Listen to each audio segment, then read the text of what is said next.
Welcome to the first podcast pertama untuk Man 360 di Indonesia. Dan hari ini kita ada special guest, whereby kita invite man of the hour, right? The hottest man in Indonesia Bruh. selepas Prabowo. Yeah, bro. Right. How are you, brother? I'm good, brother. I'm good. So how does it feel to berdasarkan hal yang heboh beberapa hari kemarin? How does it feel? Satu Indonesia ya, menambah, menghujat, mendukung. Is it satu Indonesia? I think so. Ya, Damn. kalau udah selebriti juga komen, ya. And almost everyone wants to have a say ya, daripada content creator lain kepada artis.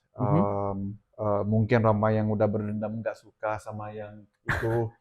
So everyone just suddenly have things to say. So how does it feel to become the center of in a way attention ya? Jujur, gue ngerasa sebenarnya lega-lega aja sih, because I get to say something yang udah lama gue pengen talk about dan didengar, gitulah. Kalau dari gue sih yang penting pesannya tersampaikan, regardless itu gue berhadapan dengan siapa sebenarnya. Tapi gue nggak bisa bohong, kalau everyday itu pressure-nya cukup tinggi sih. The stress level is pretty high. Bukan cuma karena ada oposisi, ada pihak oposisi, tapi juga karena the overwhelming compliments and everything. I think we should treat hate sama compliments to the same thing. Karena dua-duanya bisa memanipulasi pikiran kita. So I gotta be mindful every time, and it's tiring. Itu sih. That is a jarang, I would say a very rare perspektif ya, karena banyak orang tuh suka dengan komplimen. Oh ya, of course. Dan kita tuh bila dapat komplimen tuh kita tuh nggak pernah pikir impact-nya kepada kita gitu loh. So we just take it at face value yang you must be right. I understand. And bila lu tuh dihujat, lu salah. Nah, but bila lu tuh dikomplimen, lu pasti benar gitu. I personally feel compliments are more dangerous than hate. Karena it's like a devil in disguise in a way, Kalau lu nggak bisa mengontrol pujian dengan baik, it will create a habit yang menurut gua nggak baik. Gitu. Fuck, that's so deep, bro. How old are you, man? Chill, 25. Shit, this guy is 35, guys. Yeah. 35 years old. Can we touch a little bit about your background, bro? Because I want to see what makes you say what you want to say, Okay. Why do you have certain stand, right? So what's your family background like? Are you anak keberapa? Papa mamahnya masih bersama ataupun enggak? Okay. My family is quite complicated. My family is quite complicated. Gua nggak datang dari keluarga yang normal. Okay. Tapi ya, I have a pretty rough background. Justru kenapa alasan gue ingin membicarakan apa yang gue bicarakan kemarin itu karena itu adalah keresahan gue saat gue kecil. Gitu, gue melihat ada hal-hal, ada mindset yang berdampak ke keluarga, bukan ke suami istri doang, nanti ke anaknya, ke keluarganya dan sebagainya. Dalam case ini masa lalu gue, which is me. Makanya mungkin itu salah satu triggernya kenapa gue itu menggebu-gebu untuk ngobrolin soal relationship maybe yang sebenarnya gue itu gue berasumsi itu kebanyakan standar yang salah itu sebenarnya bukan datang dari standarnya, bukan datang dari relationship-nya, tapi datang dari kesalahan berpikir individualnya.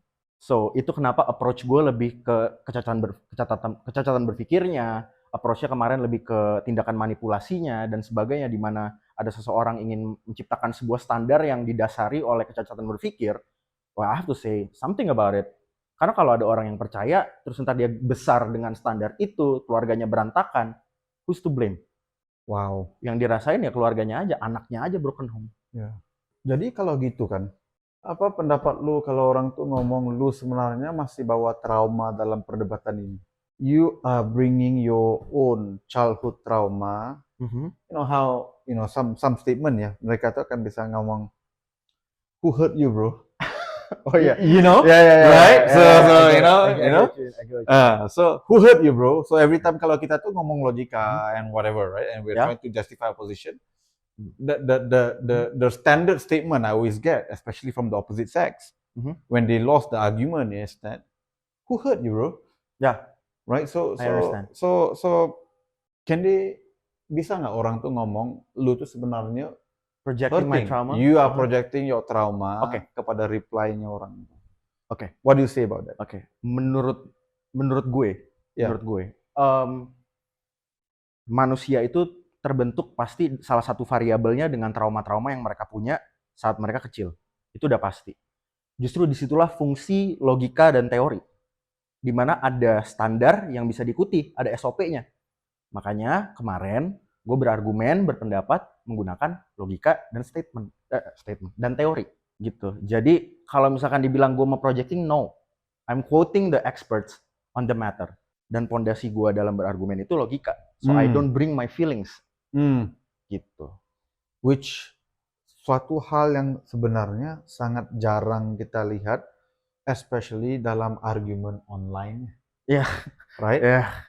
Yeah, karena for example, when it comes to let's say, let's just go through, let's just address the elephant in the room, ya. Yeah. Right? How did you start making? Kenapa kamu hujat Michelle Halim? So basically. Okay. So what is the trigger? Someone sent to you and you decided to say something. Everybody is asking me that. Why? Sebenarnya sesimpel gua baru bangun nonton Upin Ipin, nggak bercanda because I feel he's offended. Malaysian. Upin Ipin is a great show. I grew up with Upin Ipin. Yeah. I love it. I love the show. Nah, basically I just woke up one day, terus gue ngelihat konten dia itu nongol. Oke, pas di konten dia nongol, I disagree with it. And ya mungkin ada guyonan-guyonan yang sebenarnya guyonan gua pun itu didasari oleh statement dia. Ya kan? Gue ngerti ada banyak yang ngebahas kayak kalau misalkan lu mau berargumen dengan logis, kenapa lu ngomong ini donaturnya tolong kandangin aja. Gitu. Memang itu tidak etis dalam berargumen, tapi kondisinya ini gue kayak defend myself, tapi ya emang defend myself sih. In my defense, gue tuh menggunakan kalimat ini donaturnya tolong kandangin karena dia bilang selain donatur dilarang ngatur. Paham kan? Jadi itu mungkin yang menjadi argumentasi dari pihak oposisi. Tapi dari gue meneruskannya, kalau misalkan lu nonton video fullnya, yang menjadi masalah adalah bagaimana statement yang dia kasih di internet itu bersifat manipulatif. Gitu. Karena menurut gue yang meresahkan dari standar TikTok, yang tadi gue udah jelasin kenapa gue resah, trigger apa, itu standar TikTok bukan terjadi karena standarnya, bukan terjadi karena standarnya berbeda nih, memang standarnya begini, enggak. Standar TikTok itu terjadi karena ada kesalahan berpikir yang dipublikasi di internet, lalu memvalidasi orang-orang yang salah berpikir juga. Jadi mereka pikir, oh iya gue juga mikir kayak gitu, tapi nggak ada pondasinya apa. Bisa aja kayak lu mikir kayak gitu karena lu punya trauma sendiri, terus lu proyeksiin, semua cowok tuh kayak gini, semua cewek tuh kayak begini. Jadinya tervalidasi, jadilah sebuah standar yang cacat, karena asalnya dari cacat logika. Gitu. And I'm trying to fix the core. Gue bukan berusaha untuk ngasih tahu relationship harusnya tuh seperti apa sih, gitu. Enggak. Yang berusaha gue perbaikin itu bagaimana kita bisa melihat relationship jangan dari perasaan doang, tapi dari logika juga. Karena kadang perasaan itu bisa membutakan realita yang ada. Itu loh. Jadi if random lu bangun tidur, kelihatan konten yang lu nggak setuju, and lu decide untuk it doesn't matter siapapun orangnya yang ngomong selain donatur dilarang ngatur, I would still stitch the damn video. Itu aja simple. Apalagi sebenarnya bukan masalah itunya, tapi masalah frasa awalnya di mana dia bilang cowok yang sinis itu nggak punya duit, nganggur gitu, buang 100 km itu kan tuh yang akhirnya viral going everywhere, the 100 km. So jadi itu statementnya gitu kan, cowok yang sinis, maksudnya miskin ya? Ya, you can say that, yes. Itu from a psychology punya konsepnya apa bro? Apa namanya? Look, I'm not an expert, but kalau misalkan kita mau bahas itu trik apa, sebenarnya ada dua. Kalau dia melakukan itu secara tidak sengaja, itu kecacatan berpikir, logical fallacy, ad hominem. Kalau misalkan dia sengaja, itu adalah tindakan manipulatif. Salah satunya itu guilt tripping, ya kan, sama false dilemma. Dimana gua nge-state sesuatu nih, kalau lu percaya laki-laki tuh value-nya di uang, berarti lu mengobjektifikasi wanita. Ini contoh doang gitu ya. Lu cuma mikirin duit, dia duit di atas kemanusiaan gitu kan. Lu jadi takut gitu kayak oh iya, gue nggak mau mentingin duit lagi gitu. And that's false dilemma. Guilt tripping. Lu bikin orang merasa bersalah dulu nih untuk percaya apa yang lu omongin. Salah Hmm. satunya udah gue jelasin di video, di mana gue merasa frasa awalnya nih pembukaannya tuh kalau cowok sinis berarti nganggur gitu kan. Ya berarti orang yang nonton itu jadi kayak, oh gue nggak boleh sinis ya ngedenger ini. Berarti gue harus setuju nih sama statement selain donatur dilarang ngatur. It's a manipulation gitu. Ya. Kalaupun dia nggak sengaja kesalahan berpikir gitu maksudnya, ya tetap aja outputnya adalah sebuah manipulasi jadinya. Ya. Sebenarnya itu yang gue mau address. Jangan sampai nih kita setiap hari scrolling every day, semua orang sekarang udah scrolling. Karena menurut gue era digital itu adalah era memanipulasi realita. Everybody have their own reality in our head. You have your own thoughts about me, I have my own thoughts about me, right? Dan social media itu bisa ngedirect nih realita yang kita hidupin ini selama ini tuh kayak gimana sih? So it's actually dangerous untuk lu sembarangan ngomong di internet, apalagi di negara yang masih berkembang secara pendidikan. So that's why kenapa highlight gue dari kemarin lebih ke berpikir kritis dan berargumentasi dengan rasional itu. Bukan karena gue mau mengedukasi tentang relationship-nya, but I just want to show them that how important it is. Jadi Gitu. menurut lu bro, Mhm. ini sengaja ataupun nggak sengaja Mhm. untuk dia berperilaku secara begitu? Do you think it's accidental or it was deliberate? Which is sama ada kecacatan pola berpikir ya. Oke, Nomor paham, satu, paham, which is paham. Sengaja atau enggak gitu ya. sengaja ataupun enggak. Nomor dua tuh Mhm. manipulation. Mhm. What is your thought? It's hard to assume. Gua nggak tahu sih jujur. I cannot say, man. I cannot say. Gue takut terjadi fitnah gitu-gitu. Ya. Okay. For me ya, Mhm. and this is of course pendapat pribadi saya. Mhm. I think anyone who is a social media influencer yang bikin konten yang kayak gitu, Mhm. do it purposely, sengaja. Karena they know their own audience, they continue to feed the false narrative of the audience. Hmm. Apa yang dia buat, menurut saya nggak ada beda dengan ahli politik yang di luarnya tuh kelihatan berantem sama ini sama berantem sama ini, belakangnya ngopi bareng, Hmm. tawa doang, right? So, and for me, bila lihat cara dia bergerak, for me, it was very deliberate, right? Of attacking men karena dia ada produknya yang dia bakal jual kepada cewek ya, dan memang produknya khas tuh cewek. Mhm. So jadi cara kontennya tuh sengaja dibikin khas untuk menggalakkan cewek dengan cara untuk memburukkan cowok. So bila cerita pasal Michelle specifically ya and her behavior, karena I was similar to you. One day my team forward konten dia tuh yang ya merendahkan cowok ya, sama lah. Selain donatur dilarang ngatur ya. Ya. Dan aku reply pendek ya, reply aku. Ya Nani juga biasanya ngomong kayak gini. Mhm. Dan the resulting behavior of that was cyberbullying, Mhm. cyber stalking. Doxing. Dia mulai dig information aku di Malaysia, dibilangnya aku scammer, right? Dan tiba-tiba beberapa follower rame yang nge-tag, macam-macam lah, yang bilang aku pakai G-Shock dan apa semuanya tuh. It was very deliberate, karena dia kelihatan seperti beremosi, tapi the SOP itu sama. Waktu dia dihujat dengan logika, SOP-nya Defense terus mechanism. sama, defense mechanism sama. What you face and what I face exactly sama. Yeah. The only difference here is that I only responded to her one time because I have no interest of, menghujat ataupun berbahas ya. Ya. But I'm a big fan ya of cara bro tuh reply menggunakan logika, right? Karena at the end of the day ya, internet ini akan terbagi kepada dua golongan ya. Mereka yang senang dimanipulasi itu adalah mereka yang menggunakan emosi untuk berpikir. Mereka yang True. nggak bisa dimanipulasi adalah mereka yang menggunakan logika untuk berpikir. Ya, If it doesn't make sense, it doesn't fucking make sense. You know what I mean? I get what you mean. You Polarized. can Yes. tell everything, but kalau nggak logika aja. Ya. Ya. Ya.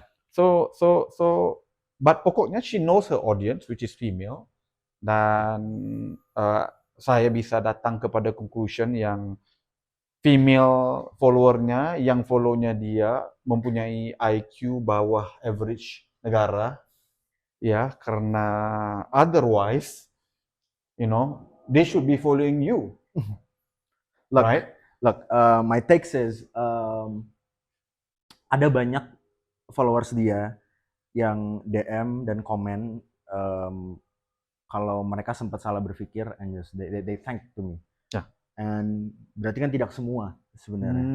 Mungkin emang yang kita butuhkan, kenapa gue juga approach-nya lebih ke menggaungkan critical thinking dan berpikir rasional itu, karena gue tahu nggak semuanya itu sama.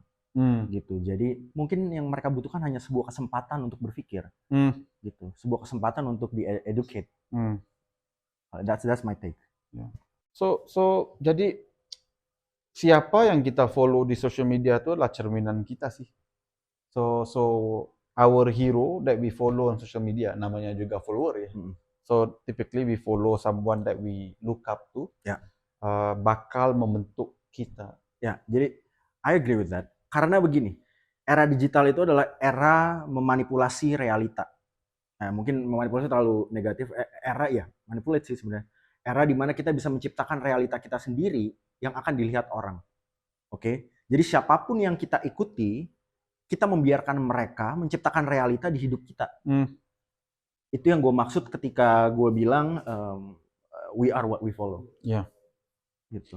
Karena kalau majority kontennya tuh benar-benar menganggap cowok tuh sumbernya ataupun kegunaannya cuma uang doang. Ukuran cowok itu layak ataupun nggak layak dijadikan pasangan is uang. Pokoknya lah. Miskin lu jangan dekat, lari 100 km bla bla bla gitu Ya. kan. So mungkin mereka yang follow dia tuh adalah orang yang dulunya baik, pacaran, tapi akhirnya dipersia-siakan. Yeah, some of the comments that I pay attention to, mereka itu bercerita tentang masa lalunya bertemu Mokondo. Correct. Kayak this word Mokondo. Iya. Yang dimana ketika lu mengeneralisasikan mantan lu dari personal life lu ke semua laki-laki di dunia ini, harusnya lu cukup pintar. Kalau lu pintar, lu cukup pintar untuk berpikir di mana you're only projecting your trauma to everyone and wants everyone to agree with you. Which is basically another manipulation. Gitu, tapi akarnya dari kesalahan berpikir juga. Iya.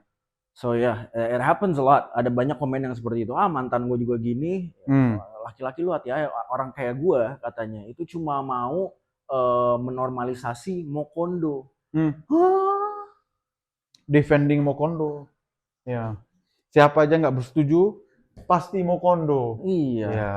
Enggak dong. Like Yeah. I still have honestly like my principle. Ya, setiap laki-laki pasti punya prinsip masing-masing. Ada juga kok laki-laki yang pengen di-provide, ada.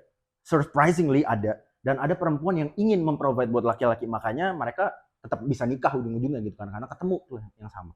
Tapi prinsip gue itu masih cukup tradisional di mana I want to provide. I want to be the safety net of the family and everything.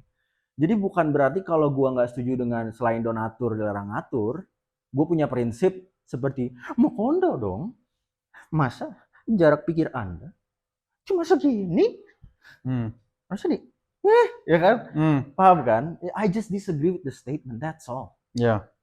Tapi ya balik lagi yang tadi lu bilang, I agree Faizul, di mana ada behavior similar dengan orang yang nge-tag gue itu, defense mechanism-nya itu menciptakan sebuah narasi palsu untuk menakut-nakuti orang yang tadinya nih mikir nih, jangan-jangan gue selama ini salah nih ngikutin dia, tapi dia create a narration nih, lihat aja nih miskin nih, ini gini-gini nih, dia scam dan sebagainya. It has the same behavior yang gue perhatiin, tapi ya balik lagi, kalau kita mau mindful, kita harus sadar tidak semua pengikutnya seperti itu. Karena kalau kita mengeneralisir pengikutnya juga, kita nggak ada bedanya sama dia nanti. Gitu. That's true. Hmm. How do you feel, bro? Bila dia tuh ngomong, kita tuh nggak perlu dengar omongan orang yang di bawah kita. So basically saying that you are way below and Hmm. there's no reason why anyone should listen to you. So number one, from tactic point of view, so tactical ya. So again, it's tactical. Number two, how do you feel bila dia ngomong kayak gitu? How do I feel? Jujur, pas itu dia keluarin, gua kayak lo gitu kan, kenapa begitu? Kok kepala pundak blunder lagi gitu kan? Karena dari segi kalimat aja itu udah menurut gua, kalau kata temen gua Coki, why? Kenapa lu nggak mau dengerin orang yang di bawah? Karena kalau kita mau ngomongin value, okay, we want to talk about value. Value itu tidak datang dari uang. I mean, we know Aristoteles said value itu datang dari banyaknya kebaikan. Nietzsche dari authenticity. Habis itu mau siapa lagi? I forgot the name. Immanuel Kant. Itu datang dari, gua lupa. Tapi intinya, it doesn't came from money. Jujur guys, jujur. Lupa suka lupa ya Pak. Tapi it doesn't came from money. It doesn't came. Look, pada akhirnya yang akan mendatangkan uang juga pola pikir. Come on. We know, like, emang ada orang yang successful, yang benar successful ya, bukan uang turunan. Itu otaknya kosong, ada. Tidak ada. Gitu. So, dia udah kalah argumen pertama. Langsung dia deflect ya. Ya. Right? Ya. To the point. Nggak usah dengar orang di bawah kita. Ya. Right? Bila udah ngomong kayak gitu, right? Very clear, is a evidence of dia tuh melarikan diri daripada topik menjawab pertanyaan pertama ya. Menjelaskan statement pertama whereby donatur bilang ngatur gitulah. Karena basically you are projecting that sebenarnya emang iya. Dan aku tuh setuju banget sama lu, whereby that is a statement untuk cewek yang bisa dibeli. Oke. Right? My takes. Gini. Sebenarnya gue nggak mau mendiskreditkan orang-orang yang prinsipnya itu uang dan mereka cuma bisa berkomunikasi dengan bahasa uang. Sebenarnya nggak apa-apa. Tapi ketika lu memaksa orang lain dengan tindakan manipulasi untuk menghidupi prinsip itu yang menurut gue salah. Itu yang menurut gue just morally wrong. Lu yang harusnya orang itu bisa menemukan jati dirinya, udah takut duluan dan ngikutin lu. And you know you have the influence. Kalau kata Uncle Ben kan, with great powers come great responsibility. Guys, I love superhero movies, makanya gue banyak quote dari superhero. But yeah, itu loh maksudnya. You don't, lu kurang bertanggung jawab kalau begitu dengan power yang diberkati untuk lu. Benar? Itu aja sih. Karena banyak orang percaya, banyak orang follow, orang dengar omongan lu, dan bilang ngomong hal yang sesat dan salah. Betul. Tapi ya balik lagi, prinsipnya bagus. Sebenarnya bukan bagus, prinsipnya itu nggak salah. Prinsipnya nggak salah, cuma cara dia yang salah. Gitu. Cara dia memanipulasi yang salah. Karena ada juga orang-orang yang live with that principle, di mana power or money sebagai prinsip utamanya, itu juga berbuat baik ke orang-orang dan sebagainya. Tapi ya mereka nggak manipulasi aja. Gitu. Dia ini gosip ya, ini nggak ada fundamentalsnya karena aku juga dengar gitu loh kan. Karena dia kan ngomong ya, jangan dengar kata-kata omongan orang yang di bawah kita gitu. So dia nggak attack aku dengan itu, dia attack lu dengan itu gitu. Ya. Right? Dan tiba-tiba keluarlah beberapa orang yang ngomong, lu sebenarnya nggak sekaya itu, ataupun nggak setajir itu, right? Dan ada yang mengatakan yang ada follower yang dibayar untuk project image yang dia tuh tanjir gitu, right? So which I find to be aneh dan funny ya, karena kalau lu nggak seperti itu, ngapain mau pura-pura jadi seperti itu? So what's the goal gitu? So because I don't understand it. Aku malah senang aja mengaku yang aku tuh memang asalnya miskin, daripada nol, aku nggak ada apa-apa, dan alhamdulillah aku bisa sampai ke hasil aku hari ini, usaha keras, doa ibu bapak, right? So it's just, kayak there's nothing wrong, tapi aku nggak ngerti aja kayak mentality, why pay someone to talk something which is not true about you. Jadi aku, for me, So aku nggak tahu ya benar ataupun enggak karena for me this is just purely gossip ya. Hmm. But apparently udah ada beberapa artis yang juga ngomong yang kayak gitu, Mhm. right? So I find it to be quite peculiar orang yang sebenarnya mungkin nggak ada apa-apa juga, biasa-biasa aja tapi ngomong orangnya semua di bawah gitu. Ya, Emang cara ngomongan begitu laku di Indonesia? come on. Hah? Laku? I mean, like flexing and all, Hmm. it's like rahasia umum gak sih? Oh iya? It's laku bro. Oh damn. Bro, come on. Di Oh. Malaysia juga gak sih? Come on. Ya, kayak di Malaysia nggak, dia bisa bentar tapi nggak lama gitu. Nice. So, bisa bentar tapi nggak lama gitu. Contohnya macam ada selebgram yang dari Malaysia datang ke Indonesia, dulu dihujat parah di Malaysia. So I'm not gonna mention name, right? So nanti kayaknya orang bakal tahu, right? But iya, udah dihujat parah di Malaysia datang ke Indo gitu, right? So jadi dia nggak bisa lama gitu lah karena ya netizen Malaysia tuh brutal juga ya. Ya kalau kalau mau attack apa-apa tuh, mau investigasi apa-apa tuh sebenarnya mudah. Ya. Ya, so but for me I find it to be quite funny orang yang kalau benar ya nggak setajir itu tapi ngomong orang lain seolah di bawah gitu, dan malah mungkin karena udah dia tahu profil aku yang sebenar siapa, kan bisnis aku sebesar apa, langsung di-delete semua komen-komennya, right? Yang nge-tag aku pribadi itu. Jadi itulah mungkin ya udah perlu tukar nama ya, daripada Menteri Cantik, Menteri apa, Raya Jelita ya, kepada Menteri Delete Comment ya sekarang ya, karena udah sibuk ya. Ya full time jobnya. But I love your video yang delete comment itu bro, yang lagu Jerman di belakangnya tuh, that was peak cinema bro. Wah mantap bro. Aduh. Tapi ya, look, with this happening, sebenarnya yang kalau gue mau angkat dari kalimat kita cuma bisa dengerin orang tuh yang ada di atas kita, bukan yang di bawah.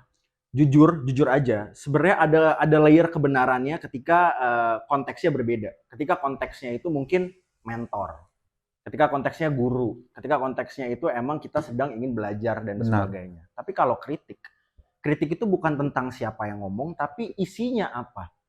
Sebenarnya itu kan. Kalau misalkan lu cuma mau mendengarkan orang ada di atas, berarti lu lebih dari raja dong. Raja aja kan punya asisten buat ngasih tahu dia sebaiknya seperti apa, gitu kan? Ada presiden juga ada timnya gitu loh untuk kasih suggestions. Kalau misalkan lu cuma ngeliat siapa yang ada di atas raja? So, rumusannya guys, bila kita attack fakta dan mereka tuh mulai attack pribadi kita, status kita, itu maknanya mereka udah nggak ada apa-apa hujah untuk mempertahankan argumen mereka. Ya, and yang bisa kita pelajarin sebenarnya dari kejadian itu, yang pengen banget gue angkat, itu hati-hati dengan siapa yang kalian ikuti. Serius, karena siapapun itu yang kalian ikuti punya kesempatan untuk nge-shift realita kalian. Apapun yang dia omongin di internet, mau itu cuma lewat doang, mau enggak, percaya itu masuk ke otak kalian. Our brain is memorizing everything that we see. And kayaknya kita nggak perlu bahas langsung bila dia upload foto anak kecil itu yang bilangnya lebih hitam daripada ketiknya, karena kayaknya universally nggak ada orang yang dukung perbuatan ini. Ini kan body shaming, attacking, fisik dan apa semuanya, karena again udah kalah argumen asal, udah nggak bisa defend, dikritis karakter, dikritis rupanya, dikritis kemiskinannya, benda yang sebenarnya nggak berkaitan dengan argumen awal. Ya itu disayangkan sekali sih. Ya, but for me, I think at the end of the day, Tuhan itu maha kaya ya. Ya, Tuhan itu maha kaya ya. Kalau akhirnya we can never get away with anything. Aku suka banget sama this guy called Dr. Jordan Peterson. Oh, I love him. So I love him, right? Yeah. And dia pernah ngomong gini, kita tuh selalu pikir hal yang berlaku hari ini itu karena perbuatan kita tuh minggu kemarin atau bulan kemarin ya akibatnya. The reality-nya itu adalah bukan. It's what you did 3 years ago, 5 years ago, 10 years ago. Hmm. And pokoknya, you never get away with anything in this world, Ya, ya, I agree, right? I agree. Because balik lagi, in my opinion, kenapa itu bisa terjadi? Kemungkinannya karena apa yang kita lakukan 3 tahun lalu, 4 tahun lalu, whatever time it is, itu kita sudah lakukan berulang-ulang kali dan menjadi sebuah habit. Gitu. Kalau misalkan secara tidak sadar kita punya habit yang buruk, outputnya udah pasti buruk. Menurut gue kayak begitu. Ya. Ya, I agree. Oke, I think udah kita bahas pasal dia. Ya, Let's move on to what is more productive ya. Nah, saya kan orang Malaysia, bro. ya, So pokoknya nggak ada influencer yang di Malaysia tuh yang mendukung konsep cewek tuh bisa dibeli ataupun kayak ani-ani, ya, right? Yang mendapat sokongan parah, bro. ya. Right? And I was asking before this Ya. interview, right? Follower lu berapa Mhm. sebelum this whole thing, and you were telling me 140 over 1,000 ya. Ya. And follower 150, orang yang ya. mendukung konten kayak konten ani-ani gini 700.000, alright? So for me fenomena ini sangat aneh karena dia nggak berlaku di mana-mana negara yang gua tahu ya. Whereby iya kayak ani-ani itu bisa jadi karir serius gitu. Alright? So which I think is a really bad thing for Indonesia. Ya karena kalau ceweknya berpikir, mungkin nggak banyak ya, tapi kalau 5%, 10% daripada cewek itu berpikir, ya jadi ani-ani enak kok. I think it's a fucking cancer ya. Ya. Ya, to the country, to the society, karena number one tuh, the goal of building a family structure tuh udah nggak ada. Ya. Number two tuh, berapa banyak keluarga yang bakal dirosakkan oleh cewek-cewek yang enggak berpikiran rasa bersalah langsung untuk menghancurkan keluarga orang lain karena demi kesenangan gue. Why do you think perkara ini berlaku di Indonesia? Cuma di Indonesia aja. I don't think this is happening. Malaysia emang nggak ada cewek yang bikin konten-konten kayak misalnya pasti dihujat, udah di-report akun Instagramnya. Bungkus, nggak sampai 1 bulan. Kenapa bisa that's actually a very interesting insight sih, di mana itu cuma terjadi di Indonesia. Tapi ya dari yang terjadi gue nggak tahu kenapanya apa, karena kita pasti butuh data, butuh analisis dan sebagainya. Tapi yang bisa dipelajarin itu ketika kenapa negara kita bisa begini, lebih baik diubah pertanyaannya apa yang bisa kita lakukan ketika negara kita seperti ini. Menurut gue ya itu salah satu alasannya seperti yang udah gue jelasin tadi, karena kurangnya berpikir rasional gitu. Kadang apa yang kita rasakan gini, kadang apa yang kita mau percayai itu lebih kuat daripada apa yang kita percayai. Do you get what I mean? Kayak because your reality, right? It's false reality. Jadi realita apa yang mereka rasain dan sebagainya itu sama realitanya itu sebenarnya beda. And disitulah berpikir kritis dan rasional itu dibutuhkan untuk jadi balancing, untuk balikin kita nih nggak lost in our mind, lost in our emotions, untuk balik ke realitanya gitu. Dan menurut gua itu terjadi karena ya itu pola pikir. Kenapa bisa dieksploitasi ya karena pola pikir, guys. Dari dulu media itu selalu ngangkat konten-konten yang emang bodoh, jujur aja. Yang bodoh tuh laku. Jadi and it gak bisa diinin juga loh, maksudnya gak bisa kita take down satu-satu dan sebagainya, karena gak bisa dipungkirin uangnya juga gede. Mengeksploitasi orang bodoh itu uangnya gede banget gitu. Biasanya yang fight for that, mengeksploitasi orang bodoh itu uangnya gede banget. Sekarang mayoritas bodoh apa pintar? Kalau mayoritas orang bodoh berarti uangnya kan ada di yang bodoh. So, I feel ya itu adalah sebuah budaya yang udah lama terjadi, bahkan dari zaman TV.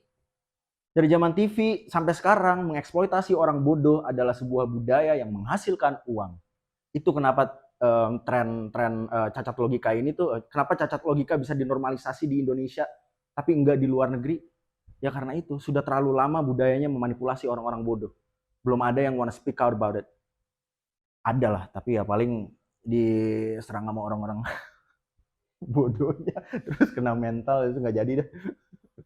Toh lu lebih kaya kalau mau eksploitasi mereka juga. So this is personal experience ya. Aku divorce 4 tahun kemarin, and then after that I begin to go on dating apps, right? And apa yang lucu tuh, is that aku ketemu orang yang bohong umurnya, right? Aku ketemu orang yang bohong umurnya, bahwa dia tuh mengaku dia 20 tahun. Bila ketemu, kayaknya bukan 20 tahun, 16. Hmm. Kok dating apps kan nggak bisa ya? Hmm. Kalau bawah dari 18, lu nggak bisa ada dating apps. Hmm. Jadi pokoknya mereka bohong.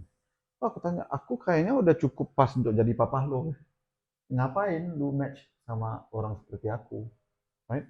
Dan biasanya mereka akan kasih jawaban yang jujur, whereby dia akan ngomong, absent father is, you know, absent father is one. So dia perlukan kasih sayang orang yang lebih tua. Sedih ya dengarnya, tua.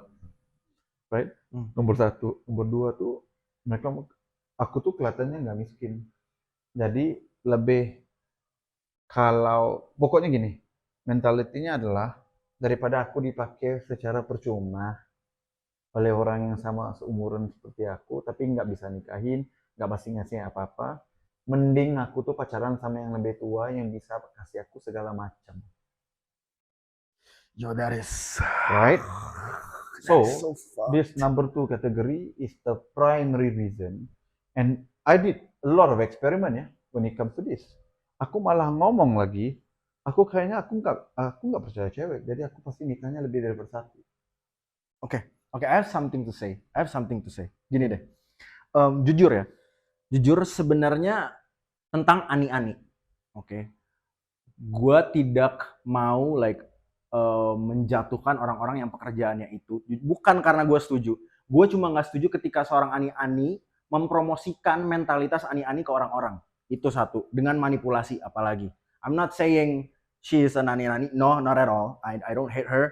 Tapi tentang ani-ani, menurut gue, I don't discredit them. Karena menurut gue, gak ada bayi perempuan yang lahir lalu mikir, saya mau jadi ani-ani kalau tidak ada alasan. Benar. Itu kenapa gue gak mau mendegenerate mereka juga. Tapi yang gue akan serang adalah ketika lu berusaha memanipulasi orang-orang yang tidak seperti itu jadi seperti itu. Pengen jadi seperti itu. Itu, sebenarnya itu. Karena balik lagi pasti ada alasan. And it's bad, it's sad that it's happening. Tapi kita juga nggak bisa menyalahkan orang-orang yang lahir dengan background yang berantakan. Itu satu kan. Makanya pesan gue untuk teman-teman yang mungkin lahir dengan keluarga yang berantakan. Gue tahu it's tough. Like I was born in a berantakan family juga. I was broken. Gue lahir dari keluarga yang berantakan. Tapi gini, pahami ini. Kita lahir di keluarga yang berantakan itu bukan sesuatu yang bisa kita kontrol. Yang bisa kita kontrol itu adalah apa yang akan kita perbuat setelah itu. Dengan informasi ini, dengan kenyataan ini, realita ini. Apa yang mau lu perbuat sama diri lu? Mau cuma ngikutin perasaan lu yang sakit dan sebagainya? Yes, I know it's hard. But in the end of the day, you have to do something. Atau enggak lu jadi sama. Atau lu cuma jadi orang yang memproyeksikan trauma lu kemana-mana. Gimana kalau mereka tuh menggunakan trauma mereka yang lahir keluarga miskin, papanya nggak ada, makannya susah sekali sehari. Dan itu puncak kenapa mereka tuh sanggup merosakkan rumah tangga orang lain untuk menjadi ani-ani supaya my children will not suffer like me. Itu dia. Sebenarnya gini. Itu dia kenapa tadi gue bilang gue nggak mau merendahkan ani-ani, karena pada akhirnya itu prinsip dia, ya udah terserah lah gitulah. Yang gue salahin adalah ketika lu brainwash orang lain untuk jadi seperti lu hanya karena lu bisa ngehidupin anak lu gitu. Tapi kayak hal jahat dan hal baik itu bisa terjadi secara bersamaan. Menurut gue kalau misalkan ya udah dia memanipulasi orang, ya itu salah, tetap itu salah. Tapi dia bisa ngehidupin anaknya, ya itu baik, itu tetap baik. So I'm not saying you're fully bad or kind, ya kan? Lu bisa melakukan sebuah tindakan yang jahat, at the same time melakukan tindakan yang baik. Kalau kata-kata orang Indonesia tuh kayak maling juga tetap sayang keluarganya, gitu loh. Jadi yang kita harus koreksi itu bukan orangnya, karena tidak ada orang yang pure evil, tapi tindakannya itu. Jadi menurut gue kita fokus ke tindakannya aja. Kalau lu tidak setuju dengan tindakan dia, ya koreksi. Kalau dia nggak mau denger, ya udah. It's not in our control. Terus kalau misalkan dia berbuat baik, ya kita nggak boleh bias juga. Hanya karena dia melakukan kesalahan atau kejahatan, berarti kita tidak meng-acknowledge kebaikan yang dia perlakukan. Itu juga kita nggak ada bedanya sama orang-orang yang mengeneralisir. Jadi menurut gue ya, tentulah hal baik dan hal jahat bisa terjadi secara bersamaan atau tidak bersamaan. Karena jahat atau baik itu lebih ke perilaku, menurut gue. Jadi pokoknya melakukan hal yang salah tuh kita nggak bisa ngejudge karena latar belakangnya kita nggak tahu, ya. Tapi Perbuatannya mengajak orang lain bersama kita melakukan kejahatan tuh is something that you absolutely say no to. yes, because you have the because in the end of the day,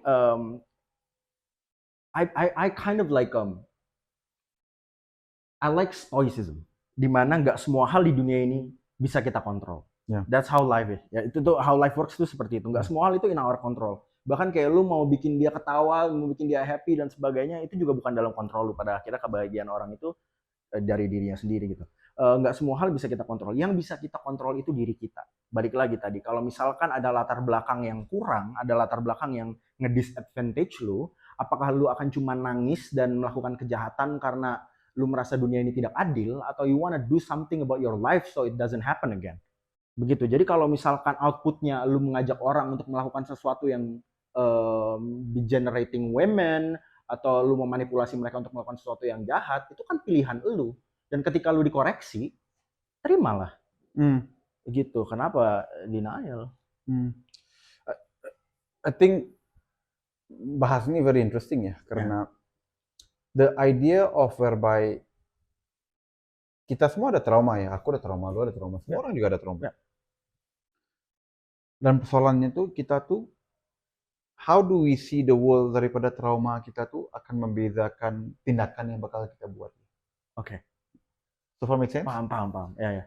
So for example ada cewek yang udah pernah pacar sama orang dan akhirnya dipakai si sia, lepas itu diselingkuhin. Jadi mereka tuh pikir it's like my villain arc beginning ya, right? Ngapain aku mau jadi cewek yang tulus karena akhirnya pasti diselingkuhin.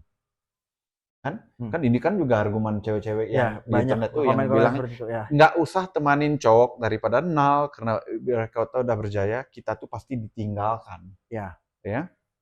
Nah, pokoknya emang benar cowok juga ada banyak yang sama ya. Cewek itu pasti selingkuh, nggak cukup satu, dan kalau ada yang lebih baik. Pokoknya kita ada good example, kita akan ada bad example. Yes. I never understood kenapa mereka itu yang menggunakan alasan trauma dan bad example itu sebagai alat justification untuk mengeneralisir semua. Correct. Untuk for me to enable me to go do this thing that I know is wrong. Ya, udah tahu salah, udah tahu jelas salah ya. Tapi karena ya trauma aku dan trauma teman lain, ya udah kita halal jadi jahat gitu. You know what I mean? I get it. Yeah. So I think cowok juga bikin kayak gitu, cewek juga bikin kayak gitu. Which is why you see a lot of bullshit, ridiculous statement ya, right? And to me it's just kita tuh perlu ada orang cakap apa tuh? Melihat kepada diri sendiri itu. Refleksif ya. Kepada diri sendiri. Am I projecting my trauma to unnecessarily? Because I give you an example ya. Nah, cewek yang pernah trauma sama cowok tapi akhirnya diselingkuhin karena nggak tulus. For me, kita tuh perlu reflect yang whereby kenapa lu bisa pacaran sama cowok ini? Kenapa di reward? Betul. Cowok mau kondo ini dengan pacaran, dengan seks. Why do you enable that? In my opinion, kenapa itu bisa terjadi? Pertama, karena mereka kurang mikir, itu satu. Tidak membudayakan untuk berpikir dulu. Kedua, kurang ngobrol sama psikolog aja itu. I'm not saying, look, no. I'm not saying orang-orang yang memproyeksikan traumanya di internet dan sebagainya, dan manipulasi orang itu udah pasti punya gangguan mental, enggak. Tapi kurang mindful aja. Dan untuk kita bisa mindful itu kita harus mikir. I mean journaling contohnya. Itu kan membantu kita untuk reflect. Kenapa ya gue begini? Kenapa aku merasa sakit hati ketika ada orang ngomong ini? Kenapa aku merasa aku berpikir seperti ini? Kenapa aku merasa semua laki-laki itu sama? Apa jangan-jangan masalahnya ada di aku? Apakah ini law of attraction? Atau memang semua laki-laki seperti ini? Lebih baik saya ke psikolog. Gitu. So, kayak, recently I think there's a content ya, lucu, which I thought. POV keluar sama cowok ganteng, POV cowok keluar sama cowok jelek. Jadi, perilakunya tuh sama. Right? Tapi kalau cowoknya ganteng, mau deh nonton. Mau lagi, ya jalan bareng ya, antarin aku pulang. Kalau cowok jelek, masa. Kalau ngambil foto, nggak mau privacy gitu Yeah, kan. it's sad. Padahal ganteng jelek juga subjektif. It's something subjective. Yeah. But I think my whole point here is that cewek tuh, kalau lu mau cari cowok yang tulus, banyak. Cowok yang baik tuh banyak. Tapi lu nggak mau karena dia nggak pas mengikut fisik lu. Keperluan fisik ya. Nggak ganteng kayak Axel. I know this statement. Right? Karena nggak ganteng, jadi di reject. Ambilnya yang mana? Yang nggak kerja, tapi ya mobilnya keren milik bapaknya. Mau kondo. I know ini guyonan kayak ya cowok baik itu banyak. Jelek. Mau nggak? Anjing banget. Bangsat banget. But again, mereka tuh, like what you say, right? Mereka nggak berpikir. Karena pikirannya emosi, aku mau yang ganteng. Perasaan aku mau yang ganteng, mereka benar, belum tentu benar. Ya, karena kayak yang ganteng tuh aku mau bawa ketemu teman-teman, enak dong. Ya. Kalau yang jelek, gue jumpa ke teman, lari ke belakang. Ayo kita lari ke bawah gitu kan. So, pokoknya bila mereka melakukan kesalahan seperti itu, tapi puncaknya daripada mereka ya salah milih. Ya. Tapi akhirnya yang dipersalahkan pasti cowok semuanya seperti ini. Ya, same goes to sebenarnya ke laki-laki dan perempuan kayak semua cewek juga sama. Yang sebenarnya ya balik lagi it's generalizing dari luka mereka dan sebagainya. Sebentar, tadi itu gue mau ngomong sesuatu it's quite important dimana kayak gini. Emang pada akhirnya ketika kita cukup mindful, kita bisa ngomong kalau itu adalah salah kita. Itu harusnya salah diri sendiri dan sebagainya. Tapi kita tidak mendiskreditkan juga di mana ada orang-orang di luar sana yang memang dimanipulasi. Sampai akhirnya jatuh ke tangan Mokondo, orang yang cuma memanfaatkan mereka dan sebagainya. And then sama seperti laki-laki, ada laki-laki provider yang akhirnya jatuh ke tangan perempuan yang salah dan sebagainya. Tapi yang ini akan selalu terjadi karena orang jahat itu udah pasti ada di hidup ini. Balik lagi, hal-hal di dunia ini tuh nggak semuanya bisa kita kontrol. Ketika kita tahu orang jahat itu udah pasti ada di hidup ini, ya kita harus refleksi ke diri kita. Apa yang akan kita lakukan tentang itu? Apa yang bisa kita pelajari dari fenomena mencari pasangan ini? Berarti kan, poinnya itu emang mencari pasangan itu tidak mudah. I mean, love is the greatest gift from the universe, gitu ya. Apakah lu pikir Anda akan mendapatkan cinta sejati Anda dengan gampang? Tentunya enggak dong. Itu loh. Mungkin ada orang-orang yang dapatnya mudah gitu. Oh, ketemu pas SMP, pas SMA tuh sampai gede nikah dan sebagainya. Tapi kan nggak semuanya. Dan itu adalah sebuah realita yang menurut gue kurang bisa diterima orang-orang atau orang tuh kurang paham. Mencari cinta sejati itu emang sejatinya susah. It's hard, bro. Tokoh-tokoh agama semuanya itu menunjukkan kasih tuh struggle-nya gede nggak? Nggak usah ngomongin satu agama, semua agama dah. Struggle-nya gede banget untuk menebarkan kasih. Jadi emang jernihnya love itu hard menurut aku pribadi. Dan itu harus diterima. Kalau misalkan gue salah nih, gue termanipulasi sama cowok mau kondo. Atau gue cowok termanipulasi sama cewek yang cuma manfaatin gue. Ya udah stick the mindset dimana itu cuma cowok itu doang. Itu cuma cewek itu doang kok. Gitu. Apa yang lo akan perbuat setelah ini? Ya perbaiki diri lu. Heal yourself. I know it's hard untuk kita dimanipulasi dan sebagainya itu pasti susah. Kita harus healing lama. But untuk kita dilukai itu adalah sesuatu yang kita tidak bisa hindari di hidup ini. Kita akan dilukai. Kita akan ketemu orang yang memanipulasi kita, berbohong pada kita, nusuk dari belakang. Itu sesuatu yang normal.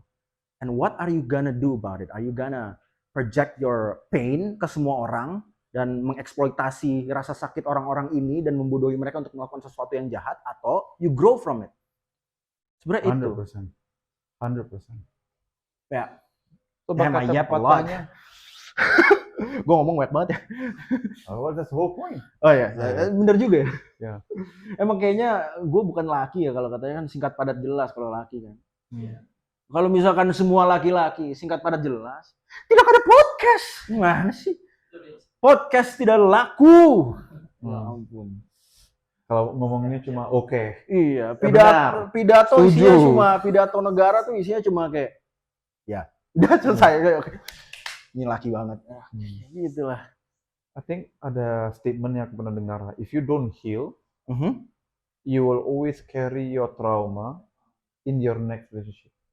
And you will punish your future partner if you never heal and self-reflect properly. Ya. Which Ya. I think banyak orang tuh sebenarnya bikin kayak gitu. Jadi kasihan ya pacar barunya, cewek ataupun cowok, perlu bayar harga trauma lama yang dibikin, kesalahan dibikin oleh orang lama yang selingkuh ataupun manfaatin apa di mana. Orang barunya perlu bayar. Ya. Karena kita belum heal. So, kita kan mulakan komunitas Man 360 ini karena tujuannya tuh kita tuh mau memperkasakan cowok ya.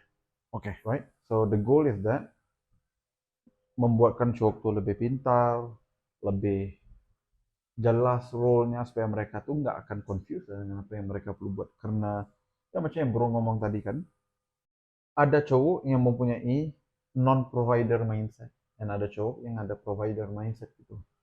So for me, it's actually is a battle between feminism and masculine. So if you're a feminine person versus masculine person, Yes.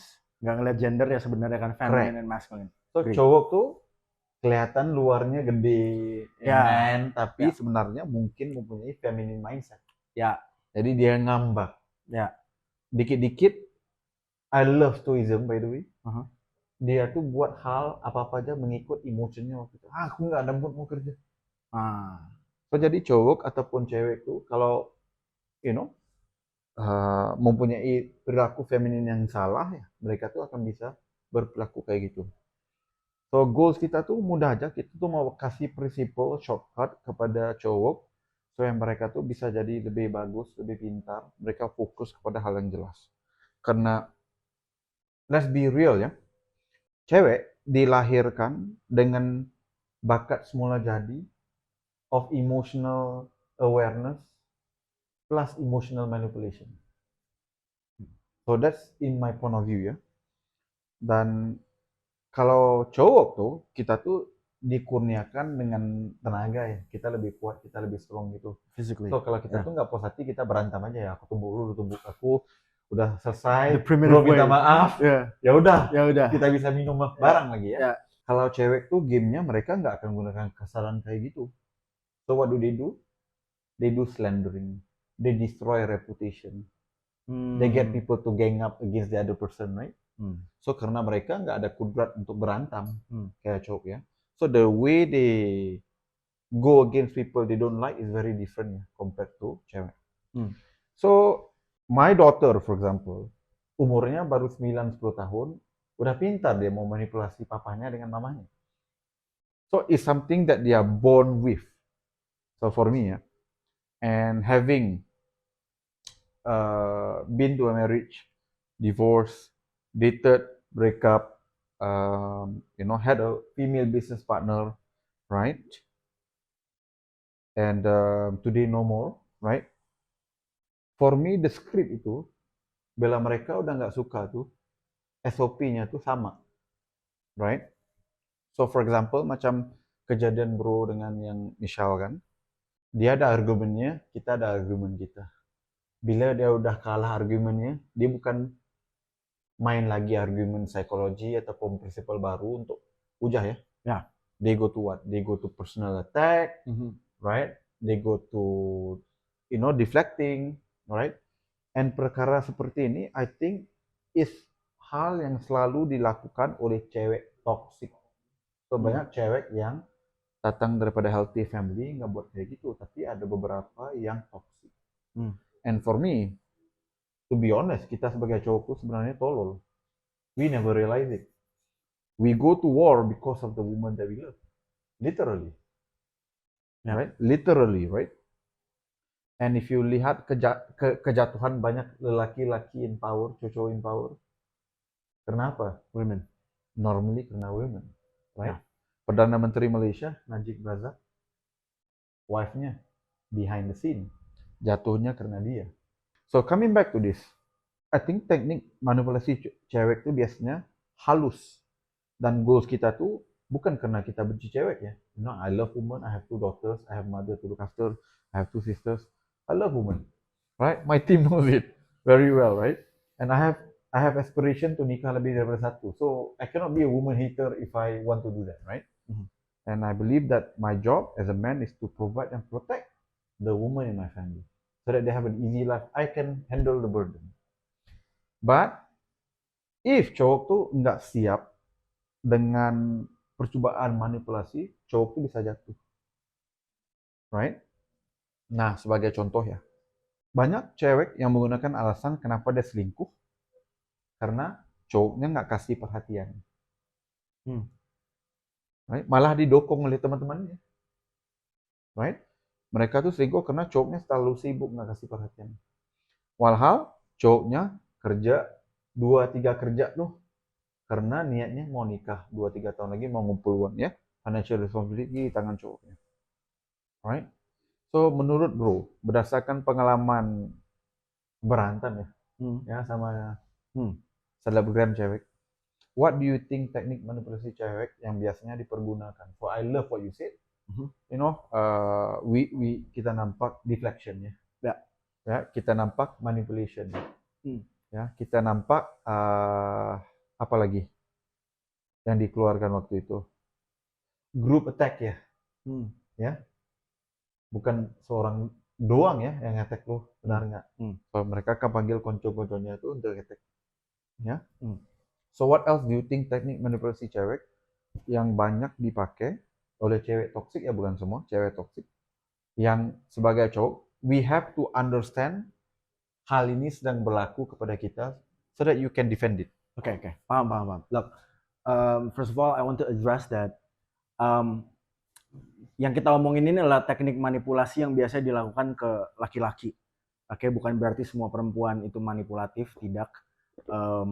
Tadi udah diadres juga, kebanyakan yang dari family yang sehat, dari didikan yang benar, itu not tend to do that. Correct. And manipulasi sendiri, menurut gua, itu sebenarnya tidak memandang gender. Jadi sebenarnya tekniknya itu ya ada secara umum aja gitu. Cuma emang dalam case ini gue pengen highlight yang biasanya dilakukan oleh perempuan-perempuan yang toxic.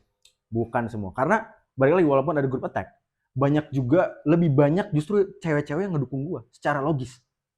Itu I cannot discredit that. Emang ada group of women yang attack me dengan cara-cara manipulasi, gaslight, and everything lah yang mereka lakukan. Guilt trip, membuat false narrative, tapi lebih banyak yang mendukung justru. Even ada youtuber yang besar juga yang mendukung perempuan. Banyak sekali. Jadi kalau misalnya kita mau ngomongin teknik manipulasinya, biasanya yang dari pengalaman gue, itu paling common yang harus dilakukan adalah ketika seseorang, ini jadi it goes for men, ya kalau ada perempuan yang nonton juga bisa dipahami juga karena balik lagi manipulasi tidak memandang gender. Ketika orang yang memanipulasi ini mendistress perasaan lu untuk perasaannya. Like distressing. Misalkan lu ngerasa, aku ngerasa nggak nyaman, kamu begini dan sebagainya. Lah terus perasaan aku gimana? Kamu nggak mikirin perasaan aku. Nah itu kan berarti ya udah, ini perasaan siapa nih yang bisa dibandingin. Disitulah logika harus bermain. Cek objektifnya, apa aja yang membuat lu nggak nyaman, apa yang membuat dia nggak nyaman dan sebagainya. Itu termanya apa itu? I don't know the terms, but it's part of manipulation. And then like yang biasanya lagi tuh guilt tripping. Guilt tripping tuh ketika seseorang itu membuat lu merasa bersalah untuk mendapatkan advantage buat dirinya sendiri. Gitu misalkan gue mau ambil jadi contoh kasus kemarin aja gitu ya, guilt trippingnya mungkin ya kalau kamu nggak percaya kamu miskin. Kalau kamu tersinggung berarti lu miskin. Itu bukan gaslight, itu setahu gue itu guilt tripping karena itu membuat lu merasa guilt. Kayak, oh Hmm. shit, ya gue harusnya nggak percaya ya kalau misalkan kenapa gue bothered kalau emang gue nggak miskin gitu Hmm. kan, padahal enggak, lu boleh bothered, bahkan lu berdiskusi sama seseorang but being offended dan sebagainya itu normal. So, jadi kalau di compare pasangan lo tuh sama pasangan orang lain, kenapa lu nggak seperti suaminya si anu ini? Ya, ya, ya, So, comparing dan itu juga sebagainya. guilt tripping. um, gue nggak tahu itu tipe yang mana, but harusnya ketika itu membuat lu tidak menjadi diri lu sendiri dan sebagainya, tidak bisa menjadi lu yang seutuhnya. Menurut gue itu adalah tindakan manipulasi. Ketika lu mempertanyakan diri lu sendiri dari statement seseorang, it's a trick of manipulation. Beda sama kritik ya. Ya emang kita kalau dikritik pasti kita juga harus mikir gitu kan. Tapi ini kan konteksnya manipulasi. Ketika kita ingin berbuat baik, yang pondasinya drive-nya itu kasih, tapi itu kita statement-statement dia itu membuat kita bertanya ke diri kita, kayaknya iya deh gue kalau kayak gini jadi kayak orang cupu. Kayaknya iya deh kalau kayak gini gue jadi tidak mendengarkan jati diri kita sebenarnya. Itu perlu dipertanyakan dulu. Drive orang itu ngomong begitu ke kita tuh apa? Apakah karena dia mengasihi kita atau dia berusaha mendapatkan sesuatu? Gitu nih, lihat nih influencer aja ngomong gini. Berarti ya emang bener, harusnya begini. Transfer dong, Hmm. Jadi mungkin contohnya. karena itu dia tuh perlu menunjukkan, banyak influencer tuh perlu menunjukkan dia tuh tanjir dan sukses, Mhm. supaya apa yang diomongkan itu bisa digunakan sebagai Yes. bukti. Mungkin gini, tidak semua kreator, tapi emang ada, mmm, jadi gini, ini sebenarnya balik lagi ke kecacatan berpikir aja sih, kecacatan logika di mana seseorang berpikir kalau value itu cuma dinilai dari uang. Dan satu example misalkan karena gue kaya, segala hal yang gue lakuin itu udah pasti benar. Kalau lu nggak Hmm. setuju ya lu miskin. Itu kenapa lu miskin? Nggak begitu.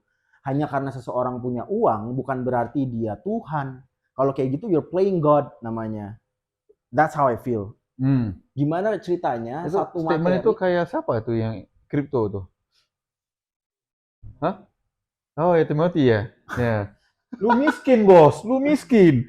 Nah, kalau menurut gua Timothy itu it's not manipulating. He's saying fact, itu fakta. Dimana Oke. karena kalau lu lihat kata-katanya itu emang berdasarkan kemalasan biasanya. Dia tuh ingin ngehajar laki-laki kayak lu bukan laki-laki doang sih, everyone. Kayak kalau lu mau kaya ya kerja. Kerja ya kerja ya betul. Karena kebanyakan dari kita juga denial kalau kita malas. Emang approach dia aja yang emang keras Hmm. gitu, kayak orang tua Cina. Di rumah emang begitu. Hmm. Lu nggak, nilai lu jelek karena lu males gitu. Pasti ngomongnya ngomongnya keras lah pokoknya kalau Hmm. in my family, I mean. And itu tidak salah, yang kita tetap harus objektif gitu. Kalau manipulasi ya manipulasi.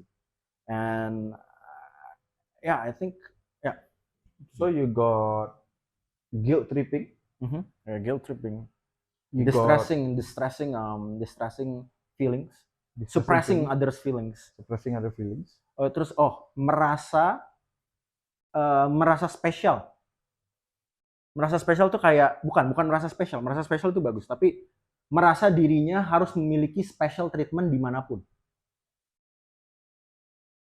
Do you get it? Jadi lu merendahkan orang lain dan sebenarnya itu egosentris, juga egosentris. Hmm. But dengan pola pikir seperti itu, akhirnya dia biasanya jadi membanding-bandingkan dan sebagainya.